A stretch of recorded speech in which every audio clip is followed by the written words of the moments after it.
Chapitre 7. Vivre libre de tout regret. Je me rappelle avoir lentement raccroché le téléphone et avoir soupiré. C'est arrivé. La voix à l'autre bout du fil était celle d'un avocat qui m'informait que ma femme avait déposé une demande de divorce. J'avais été menacée de divorce pendant des années. Ma femme avait finalement quitté la maison le week-end précédent et malgré cela, j'étais sidérée d'entendre la nouvelle. Au cours des jours qui suivirent, maintes émotions et pensées diverses habitaient mon cœur et mon esprit. Je ne voulais pas divorcer et j'ignorais comment empêcher ce malheur. Je ne savais pas à qui en parler ni comment le dire. Je savais par contre que je devais un jour ou l'autre l'annoncer à l'Église dont j'étais le pasteur. Mais j'appréhendais la réaction du conseil et de l'Assemblée. Ma seule certitude était la pression que m'infligeait la préparation du sermon du dimanche suivant. Même si mes pensées s'agitaient à des millions de kilomètres à la seconde, j'étais convaincue au plus profond de mon cœur que Dieu n'était pas surpris de la décision de ma femme, que Dieu était souverain sur ma vie, il avait permis que cet événement se produise et que ce dernier fasse partie de son plan pour ma vie, que Dieu avait promis dans sa parole qu'il ne me délaisserait jamais et qu'il ne m'abandonnerait jamais. Il avait promis d'être à mes côtés à chacun de mes pas et que par conséquent, toute chose concourait à mon bien éternel, si seulement je continuais à lui faire totalement confiance. La situation présente créait la confusion dans mon esprit, tandis que la vérité invariable au sujet de Dieu me donnait la paix. Près de 8 ans après l'appel téléphonique de l'avocat en juin 93, le divorce de ma femme que ma femme désirait lui a légalement été attribué. Depuis ce temps, les gens me disent « Vous regrettez sûrement votre mariage? Vous regrettez sûrement d'avoir perdu la bataille pour sauver votre mariage? Vous regrettez sans doute que toutes les tentatives de réconciliation aient échoué? » Et je réponds en apparence plutôt par le silence, mais ma réponse tacite, ma vraie réponse à de tels commentaires est de la tristesse, oui, des regrets, non. Oui, je suis triste que mon mariage se soit terminé en divorce. Non, je n'éprouve pas continuellement un sentiment de regret. Pourquoi en est-il ainsi? Parce que la source du regret est la culpabilité non résolue. Je sais que j'étais en paix avec Dieu. Par conséquent, j'ignore le regret et la culpabilité. 5 questions capitales au sujet du regret. Allons-y.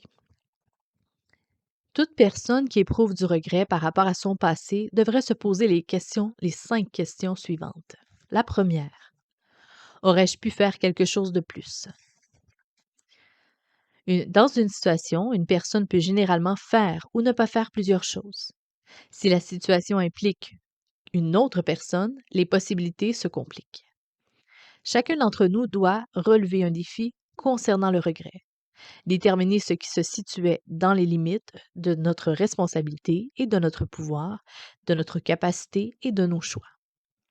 Certaines choses échappent tout simplement à notre contrôle. Nous ne devrions pas nous en sentir coupables. Le regret ne se rapporte pas aux actions des autres ni à leurs responsabilités.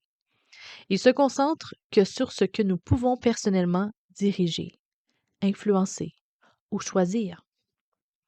Si vous avez des pensées comme j'aurais dû, je devrais avoir ou j'aurais aimé avoir fait, vous éprouvez du regret. La question que vous devez premièrement vous poser est pouvais-je? Parfois, je suis triste de ne pas avoir eu de père dans mon enfance. Mon père biologique est mort lorsque j'avais 9 mois. À mes 9 ans, ma mère s'est remariée, mais son mari n'est jamais devenu mon père. Je n'arrive pas à me rappeler d'une parole qui m'est adressée, ni d'une chose qui m'est donnée. Il était violent sur le plan émotif, et je ne l'ai jamais appelé papa. Je ne m'attarde pas sur le fait que je n'ai pas eu de père, car j'ignore ce que c'est que d'en avoir un. Dans ma jeunesse, je me demandais de temps à autre comment serait ma vie actuelle si j'avais eu, enfant, un père qui marche avec le Seigneur. Quoi qu'il en soit, je ne pourrai jamais avoir de réponse à cette question. Au bout du compte, je ne crois pas que ma vie aurait été différente de ce qu'elle a été. Pourquoi? simplement parce que Dieu était mon Père et qu'il l'est toujours. J'ai connu son amour, ses conseils, sa sagesse et ses provisions. Est-ce que je regrette de ne pas avoir eu de père? Pas du tout. Cette situation échappait à mon contrôle et elle n'était pas sous ma responsabilité. Je ne me suis jamais dit j'aurais pu faire quelque chose. En consultation, une femme me confia qu'elle avait déjà quitté son mari, car il la maltraitait terriblement.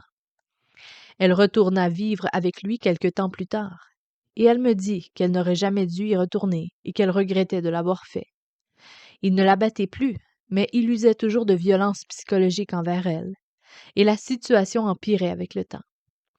Cette femme n'était pas en paix, elle a vécu la majeure partie de sa vie d'adulte dans les vallées des regrets.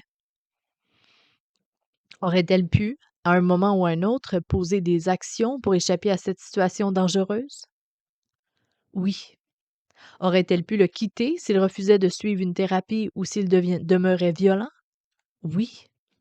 Il existe aussi des situations dans lesquelles les gens avouent avoir posé un geste qu'ils n'auraient pas dû poser. Un de mes meilleurs amis, qui est mort récemment, me raconta, il y a de nombreuses années, avoir trouvé 2 semaines après son mariage une note que sa femme s'était écrite à elle-même. Et ce mot disait « Je n'aimerai jamais un autre homme que… » Et le nom d'un autre homme était inscrit. Et mon ami fut infiniment blessé. Son épouse, la femme qu'il aimait de tout son cœur, s'était jurée de ne pas aimer son mari, mais de continuer à aimer l'homme qu'elle aurait voulu épouser. Il a vécu le reste de son mariage en connaissance de ce vœu. Lorsque sa femme apprit qu'il était au courant de sa note, elle éprouva un profond regret. Elle se sentait coupable d'une chose qu'elle n'aurait pas dû faire. Et que pouvons-nous faire dans de telles circonstances? Premièrement, la personne qui se sent coupable devrait demander pardon à Dieu, en avouant son erreur, son péché, son mauvais choix et sa piètre décision. Deuxièmement, elle devrait tenter de se racheter envers la personne qu'elle a blessée en admettant encore une fois la douleur qu'elle lui a infligée et en lui demandant pardon. Elle devrait ensuite chercher les formes de restauration et de réconciliation appropriées à la situation. Le seul moyen de se sortir de ce type de culpabilité et de regret est le pardon, celui de Dieu, celui des autres et le sien propre. Et si l'offensé refuse de me pardonner? Si vous demandez pardon à quelqu'un et que cette personne refuse de vous l'accorder, ce que Dieu attend de vous s'arrête là. Le pardon de Dieu couvrira vos fautes. Pardonnez-vous et allez de l'avant. Si la personne contre qui j'ai péché est morte, là encore, vous ne pouvez rien faire de plus.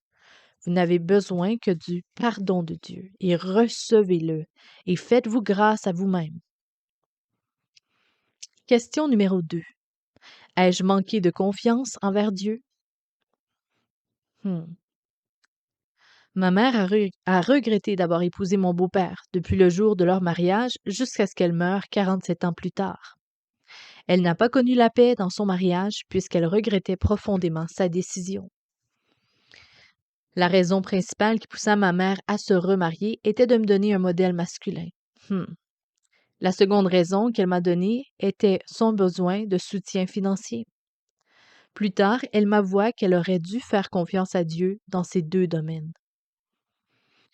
Les mauvaises décisions peuvent résulter d'un manque de foi en Dieu. C'est tellement vrai. Certains disent « j'ai agi trop précipitamment, j'aurais dû continuer à croire Dieu ». D'autres « je n'ai pas cru que Dieu me montrerait comment réagir ».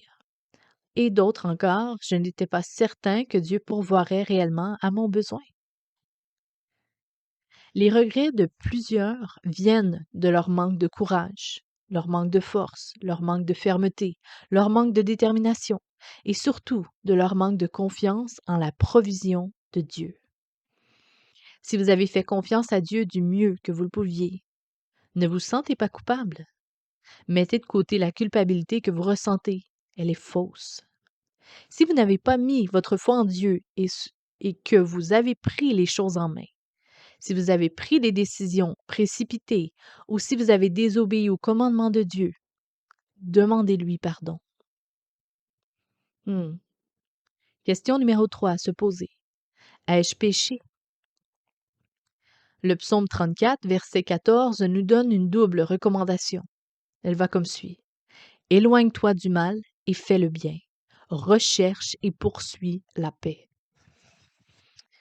Mis à part les méprises, les erreurs et les mauvaises décisions ponctuelles, de nombreuses personnes éprouvent du regret à cause des péchés qu'elles ont commis en violant les commandements de Dieu en toute connaissance de cause. Elles ne sont donc pas en paix. Il n'y a qu'une solution pour se débarrasser du regret que nous cause le péché. C'est confesser celui-ci à Dieu, lui demander pardon et recevoir son pardon sur la base de sa parole. Beaucoup de gens ont un problème, car ils refusent de relier leur regret à la culpabilité ou au péché. Ils choisissent plutôt de justifier leur péché ou de croire qu'il n'existe tout simplement pas. Il y a peu de temps, je conseillais un jeune homme. « Votre vie est protégée, me dit-il. Vous avez raison, elle l'est. Vous êtes étroit d'esprit. C'est exact, je le suis. Vous ne connaissez pas les gens qui fréquentent votre église. Vous ne savez pas ce qu'ils font. Je ne les connais peut-être pas tous personnellement, et je ne suis pas au courant de tous les détails de leur vie, mais je sais qu'ils recherchent Dieu. Sinon, ils ne se présenteraient pas dimanche après dimanche. Je ne m'excuse pas d'être étroit d'esprit. En effet, je ne pense pas de la même façon que le monde. J'ai passé des décennies, voire des années de ma vie à m'exercer à réfléchir selon la parole de Dieu. Je veux que mes pensées et mes actions soient parfaitement alignées avec la Bible. Et cela ne correspond pas avec le courant de pensée du monde. Je me comporte selon les normes et je m'impose des restrictions. J'ai des principes directeurs qui guident mes choix. La parole de Dieu est le plan qui guide mes décisions. Le monde n'agit pas de cette manière. Et oui, je suis protégé par le Dieu Tout-Puissant. Je goûte la plénitude de sa protection, de ses provisions et de son assistance. Au plus profond de moi, je sens continuellement qu'il m'aime et qu'il s'occupe de tous les détails de ma vie. Je suis conscient que Dieu prend soin de moi. Vivre à l'abri sous l'aile de Dieu est la meilleure vie que je puisse imaginer. Si être large d'esprit et mener une vie ouverte, entre guillemets, correspond à la vie de confusion, d'oppression et de profond mécontentement que tu viens de me décrire, je n'en ai absolument pas envie. Nous ne pouvons pas être libres du regret et de la culpabilité tout en vivant dans le péché. Nous ne pouvons pas être libérés tant que nous ne reconnaissons pas que nous avons péché. La bonne nouvelle, c'est que notre Père céleste nous accorde son pardon si nous le lui demandons d'un cœur sincère. L'un des plus beaux exemples de pardon se trouve dans une histoire que Jésus a racontée. Laissez-moi vous la rappeler. Un homme avait 2 fils. Le plus jeune dit à son père, « Mon père, donne-moi la part de bien qui doit me revenir. » Et le père leur partagea son bien. Peu de jours après, le plus jeune fils ayant tout ramassé partit pour un pays éloigné, où il dissipa son bien en vivant dans la débauche. Lorsqu'il eut tout dépensé, une grande famine survint dans ce pays, et il commença à se trouver dans le besoin. Il alla se mettre au service d'un des habitants du pays, qui l'envoya dans ses champs garder les pourceaux. Il aurait bien voulu se rassasier des carouges que mangeaient les pourceaux, mais personne ne lui en donnait. Étant rentré en lui-même, il se dit: « Combien de mercenaires chez mon père ont du pain en abondance, et moi, ici, je meurs de faim. Je me lèverai, j'irai vers mon père, et je lui dirai: Mon père, j'ai péché contre le ciel et contre toi, et je ne suis plus digne d'être appelé ton fils. Traite-moi comme l'un de tes mercenaires. » Et il se leva et alla vers son père.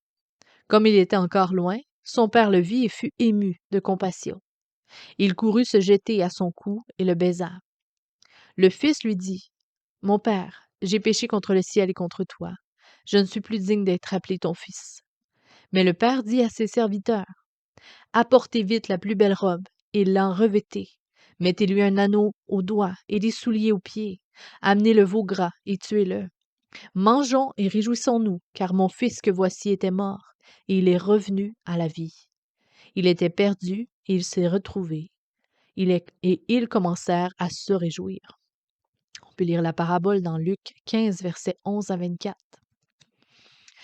Le fils rebelle en vint à un point où il rentra en lui-même et fit face à la réalité, celle de sa vie et de la provision de son père. Il retourna vers ce dernier et remit sa destinée entre ses mains. Lorsque le père vit son fils à l'horizon, a-t-il dit: Voici mon fils indigne et errant, il semble avoir tout perdu. Comment pourrais-je le punir? Non. Le père courut vers son fils, l'étreignit avec compassion et l'embrassa. Le fils confessa ses fautes immédiatement et le père lui redonna généreusement tout ce qui, à l'époque, démontrait qu'il était son fils. En effet, il le revêtit de la plus belle robe et de la famille, ce qui l'honorait du statut de digne membre de la maison. Puis le père lui remit un sceau qui l'investissait du droit de diriger les affaires familiales, et enfin, il reçut des sandales qui lui donnaient la liberté d'aller et de venir comme il l'entendait, non pas comme un esclave, mais comme un fils. L'enfant prodigue ne pouvait pas se proclamer fils. Il ne pouvait pas se justifier ni s'arroger du titre d'héritier du père. Tout ce qu'il pouvait faire, c'était retourner vers son père, confesser ses fautes, lui céder sa vie et mettre fin à sa rébellion. Nous sommes nous-mêmes dans la même position. Quelle est la joie du Père lorsque nous confessons nos péchés et que nous nous consacrons à lui?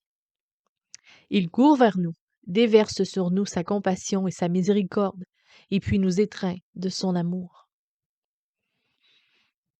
Je crois que la raison principale pour laquelle Jésus a raconté cette histoire est de nous révéler combien le Père nous aime.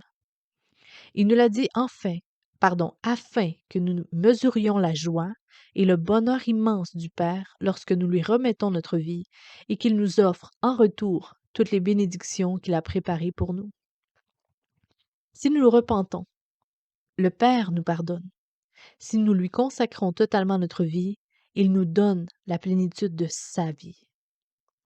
Sa parole de Dieu est très claire.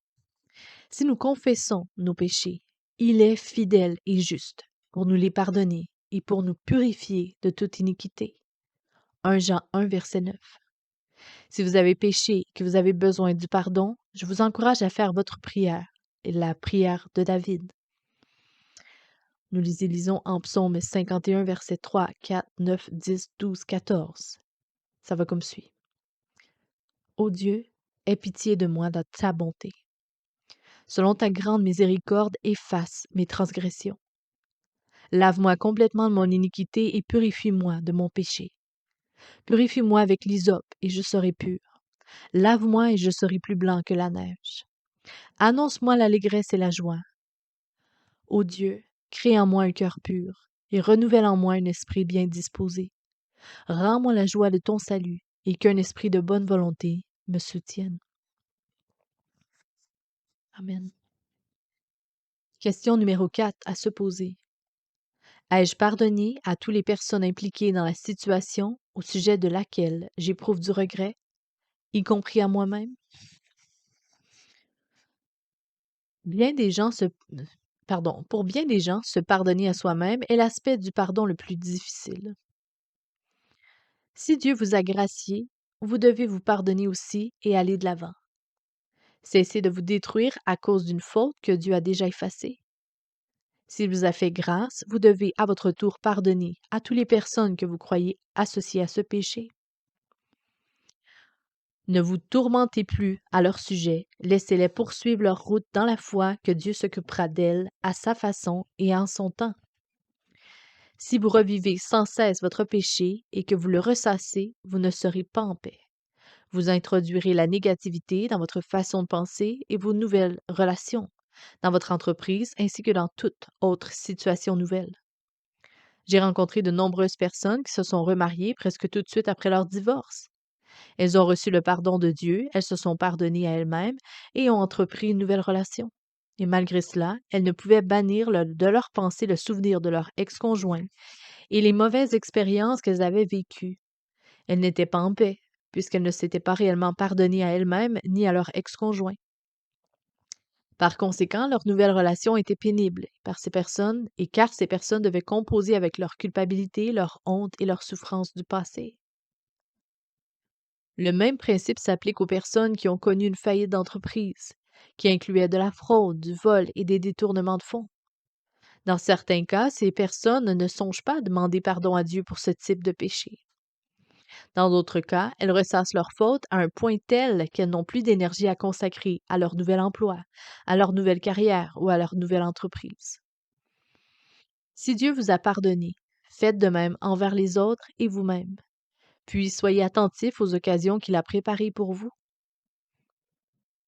Vous devez peut-être subir les conséquences de votre péché, mais Dieu ne vous demande pas de vivre avec la culpabilité, la honte ou le regret. Acceptez que vos erreurs d'hier vous ont conduit dans la situation où vous vous trouvez aujourd'hui et reconnaissez promptement une vérité supérieure. Vos décisions futures n'ont rien à voir avec ces fautes passées, qui sont d'ailleurs pardonnées. Rappelez-vous toujours, premièrement, que Dieu pardonne complètement les fautes qu'il pardonne. Deuxièmement, qu'il amène à maturité les gens qu'il guérit. Troisièmement, que Dieu ne pose aucune limite au potentiel des personnes qu'il restaure pour annoncer l'Évangile et témoigner de son amour, de sa miséricorde et de sa grâce. Amen. Question numéro 5 à se poser. Me suis-je détourné de l'appel de Dieu pour moi?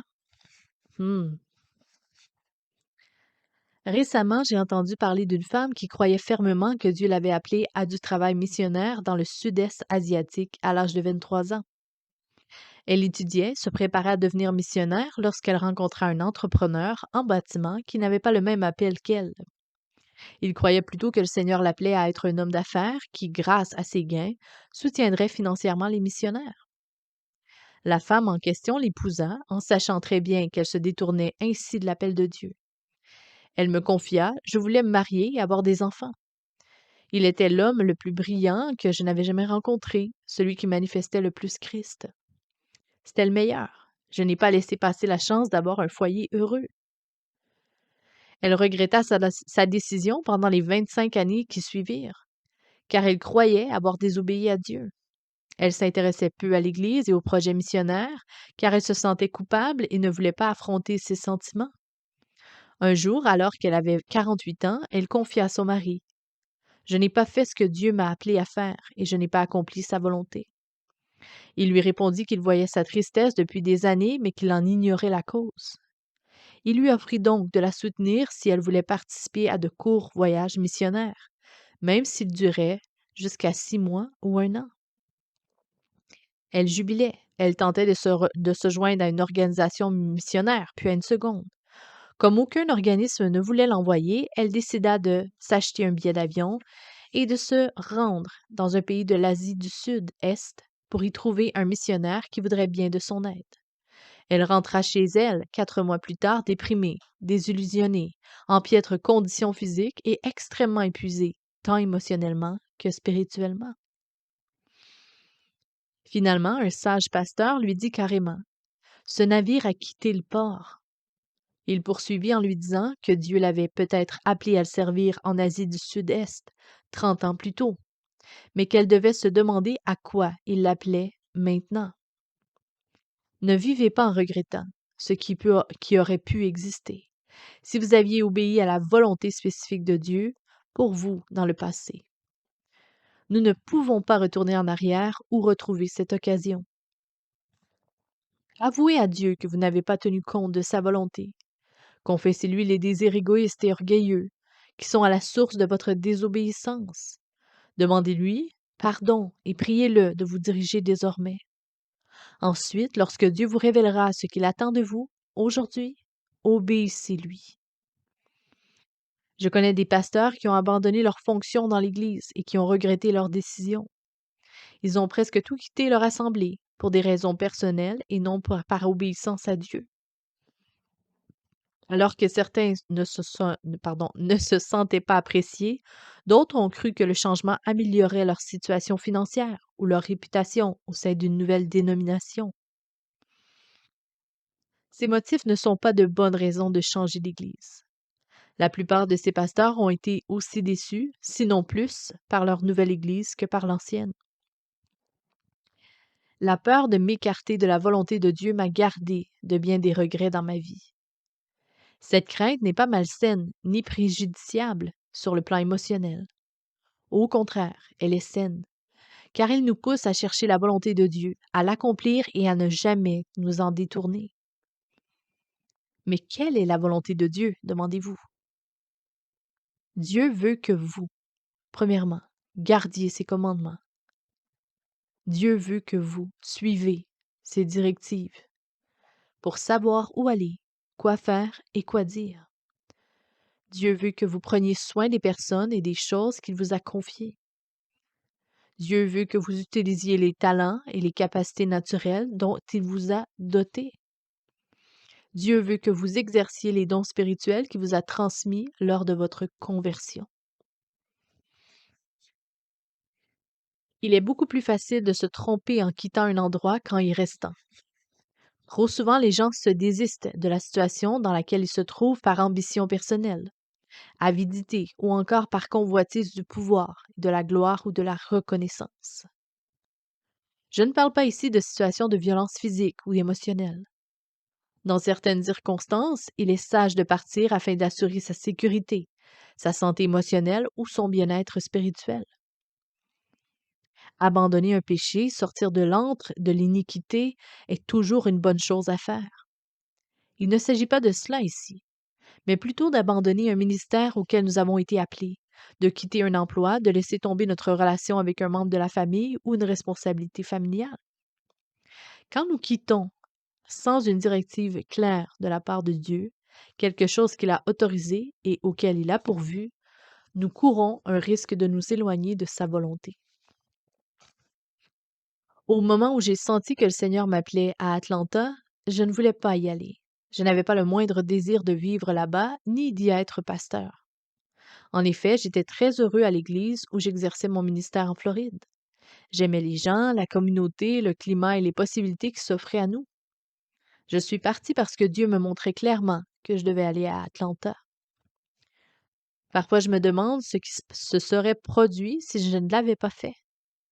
Je peux difficilement imaginer ce que ma vie aurait été, mais je suis certain que je n'aurais pas eu la paix en Floride, ni à aucun endroit où je serais allée pour satisfaire mes désirs personnels. Beaucoup de gens vivent dans l'état de si j'avais fait ceci, et si j'avais dit cela, et si j'avais pris cette décision. Les personnes qui vivent dans le regret restent coincées dans le passé. Vivre dans le passé nous empêche d'accomplir la volonté de Dieu pour nous maintenant. Si vous y vivez, je vous recommande chaudement de demander à Dieu de vous pardonner de toutes vos désobéissances et de tous vos péchés passés. Ensuite, pardonnez-vous vous-même et continuez votre chemin. Prenez la décision de ne pas demeurer dans le passé. Concentrez-vous plutôt sur le présent, puis fixez-vous des objectifs et établissez-vous des plans selon la volonté de Dieu pour votre avenir. Demandez à Dieu quelle est votre prochaine étape. Gardez une conscience pure. Le meilleur moyen de vivre sans regret est de garder une conscience pure. J'ai transformé les 5 questions dont j'ai traité dans le présent, chapitre, en affirmant ceci. Le premier, choisissez d'accomplir toutes vos tâches et d'entretenir toutes vos relations du mieux que vous le pouvez. Allez-y de toutes vos forces pour vivre pieusement. Ensuite, choisissez de faire confiance à Dieu dans tous les domaines de votre vie, dans chaque décision, chaque choix et chaque occasion qu'il place sur votre route. Ensuite, choisissez d'obéir à Dieu et de garder ses commandements. Ensuite, choisissez de pleinement et librement pardonner aux autres. Et ensuite, choisissez de suivre le chemin où le Seigneur vous dirige. Personne ne peut réaliser ces choses par ses propres forces humaines limitées. Toutefois, grâce au Saint-Esprit qui habite en nous, nous pouvons résister aux tentations de toutes sortes et accomplir les bonnes œuvres que Dieu nous permet d'exécuter. Dans Actes 24, verset 16, l'apôtre Paul dit: « C'est pourquoi je m'efforce d'avoir constamment une conscience sans reproche devant Dieu et devant les hommes. » L'expression sans reproche peut être traduite par irréprochable ou net. Le Saint-Esprit travaille en nous afin afin d'éveiller notre conscience si nous sommes sur le point de pécher ou de prendre une décision hors de la volonté parfaite de Dieu pour nous. Le Saint-Esprit travaille en nous afin de nous rendre capables de résister à la tentation. Le Saint-Esprit travaille en nous afin de nous convaincre de péché pour que nous retournions à Dieu et que nous lui demandions pardon. Le Saint-Esprit travaille en nous afin de nous aider à prier et à mener notre vie comme nous devrions le faire, dont prier pour les autres et leur pardonner. Le Saint-Esprit travaille en nous afin de nous montrer les bons choix à faire et les occasions à saisir. Le Saint-Esprit agit dans notre esprit et notre âme pour nous prévenir des dangereuses tentations de l'ennemi, nous rappeler les commandements de Dieu et nous rendre mal à l'aise face à nos péchés, à notre culpabilité et à notre honte au point que nous désirions être purifiés et pardonnés. La conscience de nombreuses personnes est tourmentée, car elles sont conscientes qu'elles ne vivent pas comme Dieu le veut. Leur conscience est en ébullition, en effervescence constante. Ces personnes portent un lourd fardeau de culpabilité qui les tiennent éveillées la nuit et gâche leur journée. La colère est l'attitude dominante chez beaucoup de personnes qui se sentent coupables, particulièrement chez celles qui ressentent une profonde rage, même après avoir accepté Jésus comme leur sauveur. Les croyants qui sont constamment en colère ne sont pas en paix avec eux-mêmes. Dans de nombreux cas, une conscience coupable est la cause de leur colère. En effet, ils savent qu'ils ne vivent pas comme Dieu le voudrait et sont irrités du fait qu'il exige leur obéissance. Ils se déçoivent eux-mêmes puisqu'ils ne font pas ce qu'ils devraient faire et ils sont contrariés par le comportement de ceux qui leur rappellent leurs manquements dans leur marche avec le Seigneur. Tout va bien dans ma vie, ma conscience ne m'accuse pas. C'est ce que certaines personnes m'affirment, tout en me parlant de leur activité nettement contraire aux commandements de Dieu. Invariablement, certaines d'entre elles me dirent, quelques mois plus tard, que les choses n'étaient pas roses et que leur culpabilité intérieure pesait des milliers de kilos, qu'elles souffraient d'insomnie et qu'elles étaient misérables. Si vous désobéissez aux commandements de Dieu et leurs directives et aux directives qu'il vous a données et que votre conscience ne vous ennuie pas, je vous encourage à vérifier à quel point votre cœur est endurci et à vous demander pourquoi votre conscience ne vous dérange pas. Je vous assure que l'insensibilité de votre conscience est directement proportionnelle à votre rébellion et au nombre de fois où vous avez refusé d'accomplir ce que le Saint-Esprit vous incitait à effectuer. Si vous voulez sincèrement obéir aux commandements de Dieu et marcher selon ses principes afin de mener une vie pieuse, votre conscience s'attendrira et un simple chatouillement de l'esprit suffira à vous détourner de votre péché. Vous vous agenouillerez promptement pour demander pardon au Seigneur. Toutefois, si vous avez cultivé la rébellion dans votre cœur et que vous marchez selon vos propres règles, votre conscience s'endurcira. Vous aurez donc besoin d'une puissante et profonde conviction du Saint-Esprit pour que vous abandonniez vos luxurieux désirs et que vous confessiez à Dieu vos péchés en pensée, en parole et en action. La sensibilité de votre conscience est le baromètre de votre désir d'obéissance à Dieu. Le Saint-Esprit n'abandonne pas. Un non-croyant peut pratiquement cautériser sa conscience. Il peut s'endurcir et se garder si loin des choses de Dieu qu'il permet littéralement de ne pas se sentir coupable, même si son comportement est tout à fait contraire aux lois de Dieu. Par contre, si vous êtes croyant en Jésus-Christ, vous ne pouvez empêcher le Saint-Esprit de se manifester à votre conscience. Il ne vous laissera pas l'étouffer complètement.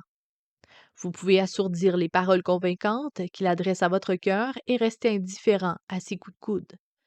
Mais vous ne pouvez pas l'empêcher de vous parler. Dieu refuse que la conscience de son peuple demeure dans la culpabilité. Il continuera à vous interpeller jusqu'à ce que vous repentiez de votre péché. Beaucoup de gens tentent de museler leur conscience en multipliant les péchés. Ils essaient de la noyer dans l'alcool, de l'insensibiliser par les drogues ou la submerger de plaisirs illicites. Cependant, Le péché ne peut taire la conscience. Se confesser signifie se mettre d'accord avec Dieu en disant: cela ne fait pas partie de ma vie, Seigneur. Je reconnais que j'ai péché contre toi et je t'ai désobéi. Pardonne-moi.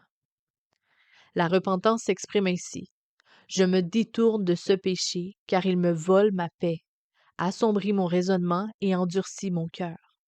Aide-moi à le délaisser une fois pour toutes et à ne jamais y retourner. Nous devons avoir la foi et faire confiance au Seigneur pour nous repentir et adopter de nouvelles habitudes, de nouveaux comportements et de nouvelles attitudes. Cette décision vous appartient entièrement. En effet, vous devez choisir d'obéir à Dieu, de vous repentir et de lui demander chaque jour de vous assister dans votre marche dans l'obéissance et la repentance.